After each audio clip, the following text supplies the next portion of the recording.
You open your phone to check the weather. You already looked at it 20 minutes ago. But instead of remembering what you saw, you open the app again. The number appears. You nod. You close it. You have no idea if you actually read the temperature or if your brain just accepted that the screen showed something and moved on. This is not about weather apps. This is about what happened to your judgment when everything became searchable. In May of 2026, the most searched term on Google in the United States was not a celebrity, not a war, not a sports team.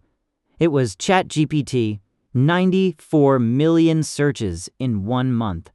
People were using the world's largest search engine to find another search engine that thinks for them. That is not an upgrade in technology. That is a handoff in trust. And you are part of it, not because you are lazy. Because your brain made a calculation, it did not announce out loud. Think about the last time you knew something, but asked anyway. You were writing an email and could not remember if affect or effect was the right word.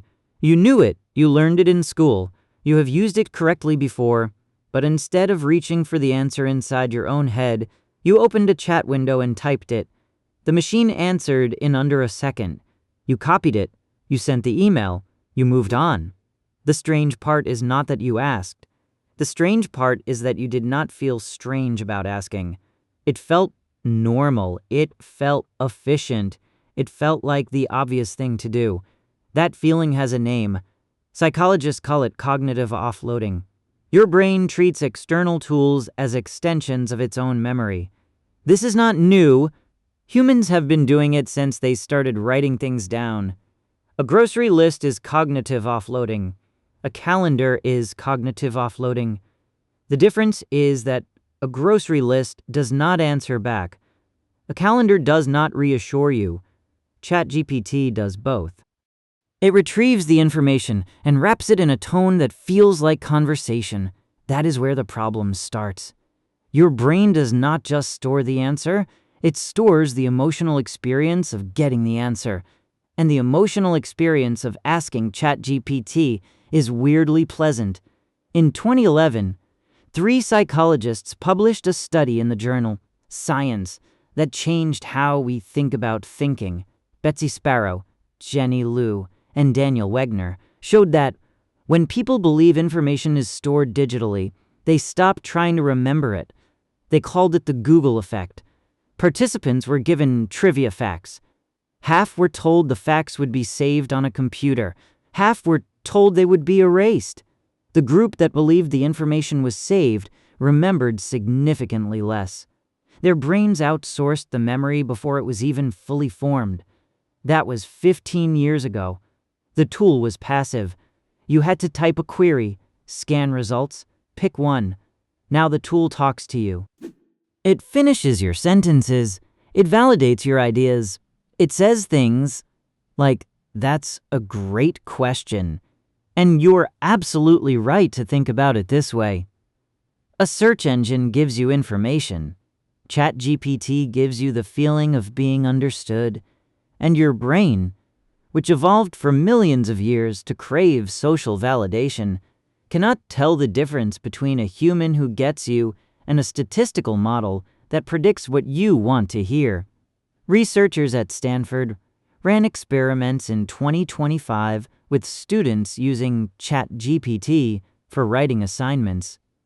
The students who used the AI showed measurably lower cognitive engagement than those who wrote alone. It was not that the AI wrote for them. It was that the AI wrote near them, and their brains stopped showing up for the work. The students did not feel dumber. They felt more productive. That is the trap. The damage does not feel like damage. It feels like help.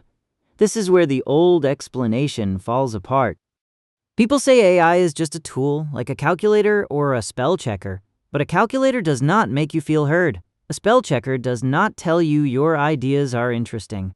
ChatGPT does. And that emotional layer changes the math of trust. A team at HEC Paris found in 2022 that people trust algorithmic advice more than human advice. Even when they know the algorithm makes mistakes, they know it is flawed, they use it anyway. Because human judgment feels risky. Algorithmic judgment feels safe. Even when it is wrong, your brain prefers a confident machine to an uncertain human. And the uncertain human is you. There is a deeper layer here that most videos about AI skip. In 1964, a Canadian philosopher named Marshall McLuhan wrote that every technology is an extension of the human body. The wheel extends the foot, the phone extends the ear, the computer extends the nervous system. McLuhan warned that when a technology becomes an extension of us, we stop noticing it. It becomes invisible. The smartphone became invisible years ago. You do not think of it as a device. You think of it as a part of your routine, like brushing your teeth. ChatGPT is becoming invisible in the same way. Not because it is everywhere, because you stop noticing that you are using it. Andy Clark, a philosopher of mind, pushed this idea further. He argued that tools become so integrated into our thinking that the boundary between mind and machine dissolves. A person using a notebook is not a person with a notebook. It is a thinking system that includes the notebook. The same is happening with AI. You are not a person who sometimes uses ChatGPT. You are becoming a cognitive system that includes ChatGPT. The question is no longer whether you should use it. The question is whether you can still function without it. This is not a dystopian prediction. This is a description of last Tuesday. You needed to pick a restaurant. You had opinions. You knew what you liked. But instead of deciding, you asked the machine.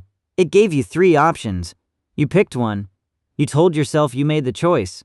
You did not. You selected from a menu generated by something that does not eat, does not taste, and has never been hungry. Your preference was real. The machine just made you doubt that it was enough. The fiction got this wrong. Movies promised robots in the streets and wars with machines. The actual takeover is quieter. It is a chat window that always has time for you. It is a response that never judges you. It is the slow replacement of your own uncertainty with someone else's algorithmic confidence. The machine does not need to control you. It just needs to answer faster than you can think, and it already does. There is a moment that happens now to millions of people every day. You are in the middle of a thought. You have an idea. It is half-formed, a little messy, but it is yours. And instead of finishing it, you open the chat. You type the first sentence. The machine completes the thought. It is better than what you had, more articulate, more complete. You copy it. You forget that you ever had a different version. That is not collaboration. That is erasure with good grammar. The sarcastic version of this is easy. Tell your friend who uses ChatGPT for everything that his shoelace is untied, and he should ask the machine what to do about it. The joke lands because everyone recognizes the behavior. But the part that is not funny is that the joke stopped being absurd 6 months ago. There are people now who ask AI for emotional advice before they call a friend, who ask AI to summarize a conversation before they decide how they felt about it, who ask AI what they should want. The machine does not want anything. That is why it is so good at pretending to care about what you want. So what is the actual cost? It is not that you are getting dumber. Intelligence is not a muscle that atrophies from disuse. The cost is that you are losing the record of your own mind. When you outsource a decision, you do not just lose the decision. You lose the memory of having decided. You lose the feedback loop that teaches you what you actually prefer. Over time, your preferences become a prediction of what the machine would suggest. You think you are choosing. You are choosing from a list that was generated by something that has never lived. This is reversible, but only if you notice it. The brain is plastic. It adapts to what you ask it to do. If you start finishing your own thoughts again, even when they are worse than the machine's version, the machinery of independent judgment comes back online. It is slow at first. It feels inefficient. That feeling of inefficiency is actually the feeling of thinking. You have just forgotten what it feels like. Here's a question worth sitting with. When was the last time you made a decision, any decision, even a small one, without consulting a screen first? Not because you needed information, because you needed permission, because you needed confirmation that your own judgment was acceptable. If you cannot remember, that is not a technology problem. That is a trust problem. And the person you stopped trusting is yourself. The machine will keep getting better. It will keep answering faster, sounding smarter, feeling more human. That is not the danger. The danger is that you will keep feeling relieved every time it does. Relief is the emotion of someone who has given up a burden they did not know they were carrying. The burden of deciding. The burden of being wrong. The burden of having a self that exists separate from the tools it uses. You do not need to quit ChatGPT. You need to notice when you were using it because you are afraid of your own answer. And if you noticed something while watching this, a habit, a moment, a decision you outsourced without thinking, put it in the comments, not for the algorithm. For the record of your own mind, written by you before a machine finishes the thought. Your brain did not get lazy. It got scared, and it found something that never gets scared to hide behind.